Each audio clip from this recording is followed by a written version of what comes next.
Series. Uh-oh, that's big news there. That is very big news. Scott Foster, there's Gafford with a dunk.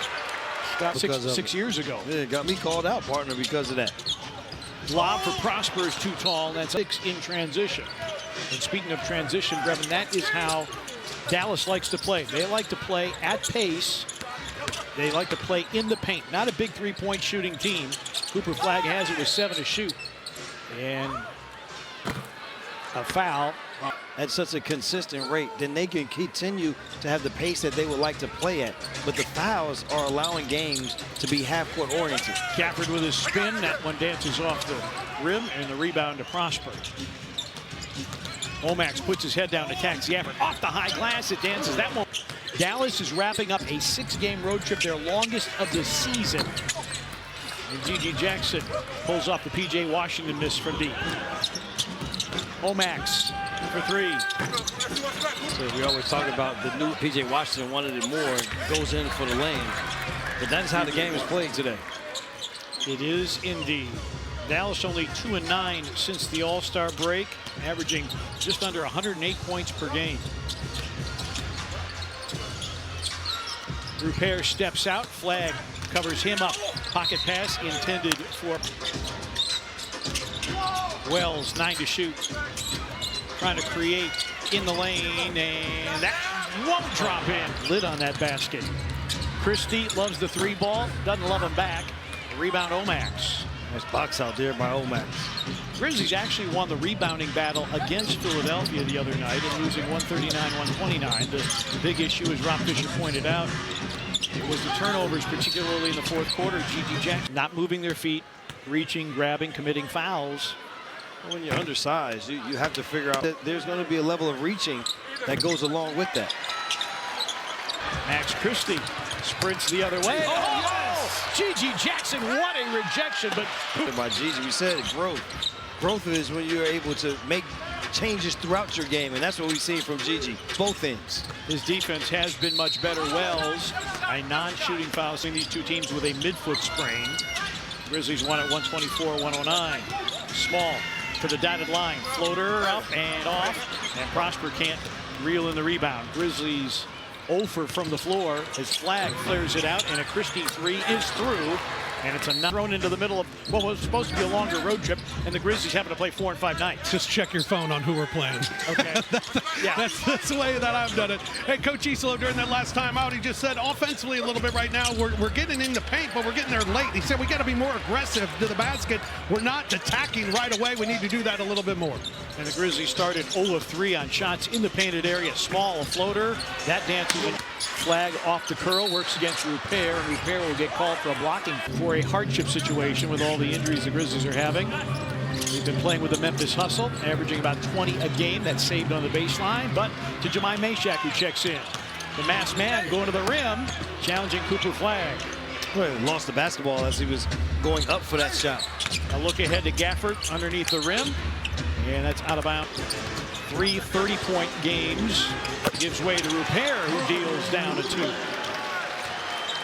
Nice shot there by Rupert. Mid-range jump shot, a nice little step back.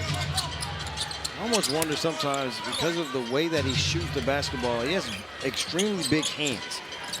How tough it will be to go from a dribble into a mid-range pull-up jump shot, but he did it there. Flagg with a pull-up 3. That had 3 already.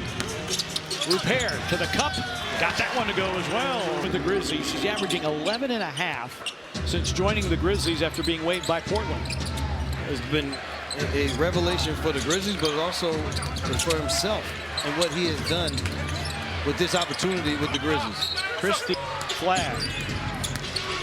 Flagg drives, flips it up and in. Rupert, a fadeaway, good again. Rayan Rupert. In the offense. Well, Rupert took that to heart and continues to attack early in the shot clock. Burton guarding Flagg. Najee Marshall drives. They flare to the corner. And Chris Middleton dropped 3, and the lead is 5 midway through quarter number 1.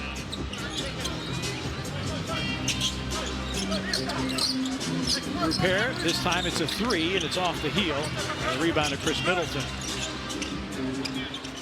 Why not Rupert? He played shot here in his first quarter. See if he's still feeling it. Najee Marshall, there's contact.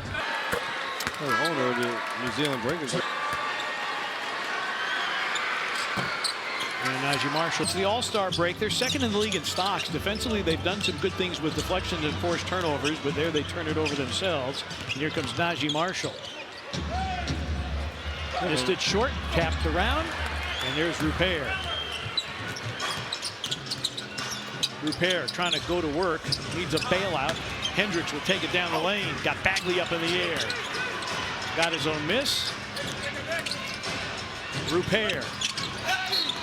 And a loose ball. One-on-one opportunities to attack quickly. And if you don't attack, then get off of it to set another screen, and it'll be. This is Dallas's leading scorer, averaging 15 a game.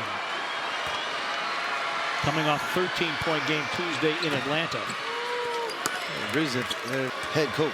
Well, and he also transitioned later in his career from being a primetime point guard to being, look, I understand I'm a complimentary player. I'm not the point guard I used to be, so I'm going to shoot threes and be really effective at it. He became supremely effective at standstill three-point shooting. Meshack behind a Hendricks screen. Shot clock down to 8.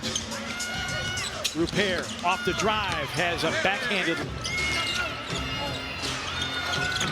Burton misses. Bagley the rebound. You were talking a little bit about Najee Marshall last game between these two. We didn't have that engaged Najee Marshall that worked in the Grizzlies' favor. It'd be fine for him to not be as engaged, but Middleton off the bench, 2 threes for him. You know that he's engaged tonight. Yes, and an 11-point lead for Dallas. Grizzlies have not led in this game. One thing that we haven't seen from the Grizzlies, Meshack into the basket tonight. Haven't seen him become a notorious 30-point scoring first quarter team. Yeah, this is very un-Grizzly-like with only 11 points with 8 gone by here in the first quarter. We got 8 bodies, and one of them being a hardship signing today as Bagley goes to the rim. Struggles for this Grizzlies team. Yeah, Grizzlies short of bodies, and I was talking with Tomas Isolo before the game. Here's Burton, he'll try a 3, that's off. And he said, I said, how do you balance rest, practice, video work? He says, minimum effective dosage. You don't try to overdose guys because the time isn't there, the energy isn't there. And he referenced the fact that there's a cumulative effect of all the games. He said it's not fatigue on a game-by-game basis, as Martin rattles that one in and out, but it's cumulative. And with all the injuries, with all the adversity, here's a Hendricks 3 that's off, boarded by Brandon Williams. The fatigue is cumulative, and you feel it. The other reason is because a lot of these guys weren't playing minutes. It's a nice knockaway there by Rupert. So you go from not playing much at all to all of a sudden playing major minutes in multiple games. So yeah, you can expect there to be a level of fatigue from these guys. Wells for 3, got it. But I'll tell you what you won't get is you won't get any complaining that you're going to play, that you have to play a lot of minutes in consecutive games to show what you're capable of doing. It was called a 3-pointer on the floor. Scott Foster asking Secaucus to double check it. Martin. If at first you don't succeed,